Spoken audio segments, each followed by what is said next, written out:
Launch है सुभद्रा योजनार official website. नमस्कार बंधुगण, आपण मैंने जानिथिबे ओडिशा सरकार किछि दिन आगरू सुभद्रा योजना लॉन्च करथिले। आज सुभद्रा योजनार ऑफिशियल वेबसाइट टी लॉन्च हो सारी। आपण मैंने जानिथिबे एही योजना रे महिला माननकु ओडिशा सरकार तरफ 50,000 टंका लेखाएं सहायता राशि मिलिबो। सुभद्रा योजनार ऑफिशियल वेबसाइट टी एबे लॉन्च हो सारी। आपण माने जदि आवेदन करिवा पई चाहउछंती भिडियोटी को शेष पर्यंत देखंतु। आसंतु आज आमे ए भिडियो रे जानिबा सुभद्रा योजना रे आपण माने केमिति आवेदन करिवे एवं तार प्रोसेस टी कोन रहिछि। आपण माने जदि मो चैनल को प्रथम करी आछंती ताहेले चैनल को सब्सक्राइब करि दियंतु। चलंतु भिडियोटी को स्टार्ट करिबा। आपण माने आपणको मोबाइल फोन को जाई क्रोम ब्राउजर को ओपन करि नियंतु। तापर एठी आपण माने सर्च करंतु subhadra.odisha.gov.in। सर्च कला परे आपण माने देखुथिबे एठी साइट टी ओपन हो नथिबो, ताहेले टिके वेट करि नियंतु। वेट कला परे आपण माने देखि परथबे गुटे एमिटी पेज टे ओपन हे जिवो। ओपन हैला परे आपण माने टिके तळको आसी जांतु।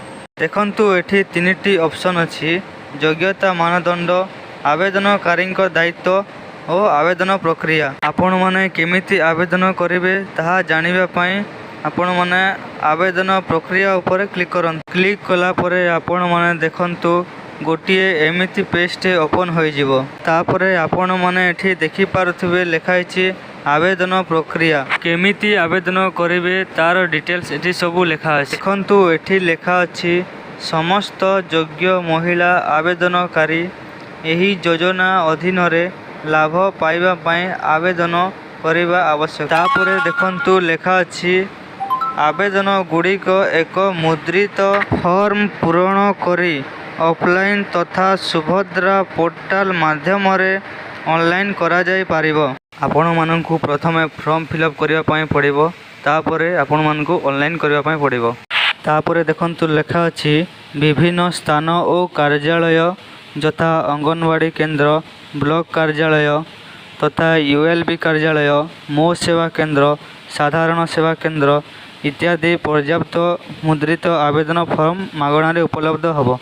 माने आपण मानकु ए सब अंगनवाड़ी केंद्र किंबा ब्लॉक कार्यालय, ए मो सेवा केंद्र, साधारण सेवा केंद्र रे फॉर्म टी आपण मानकु मिलिबो।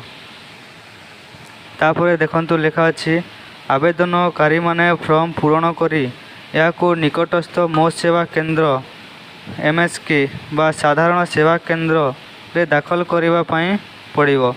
माने आपण मानकु से फॉर्म टी को फिलअप करिकि आपण मानकु मो सेवा केंद्र किंबा सीएससी सेंटर रे आपण मानकु दाखल करिबा पई पड़िबो। तापरे देखंतु एठी गुटे लेखा हिची समस्त आवेदनकारी सुभद्रा अधीन रे योग्य विवेचित हेबा पई निजको निजे प्रमाणित करिवे।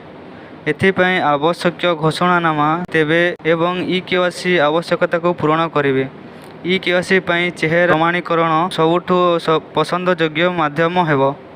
हिताधिकारी माने सेमानकर आधार नंबर प्रदान करी सुभद्रा मोबाइल ऐप माध्यम रे एही प्रक्रिया संपादन करि पारिबे। तापर लेखा हिची जणे हिताधिकारी सुभद्रा पोर्टल माध्यम रे ओडिशा रे थिबा तांको साथी अन्य समकक्ष भौणी मानक सशक्तिकरण एवं कल्याण को समर्थन करिबा पई स्व इच्छा रे सुभद्रारू बाहरिबा पई चयन करि पारिबे। माने आपण माने जदि योग्य होइथिबे ताले आपण मानकु एथिरे ई-केवासी करिबा पई पड़िबो। ई-केवासी करिबा पई आपणकर चेहरा रे प्रमाण करिबा पई पड़िबो। आपण माने चाहिले आपण माने सुभद्रा मोबाइल ऐप माध्यम रे केवासी करि पारिबे। तो बंधुगण, भिडियोटी जदि आपनको भल लागिथिबो ताहेले लाइक करंतु, शेयर करंतु एवं चैनल को सब्सक्राइब करि दियंतु।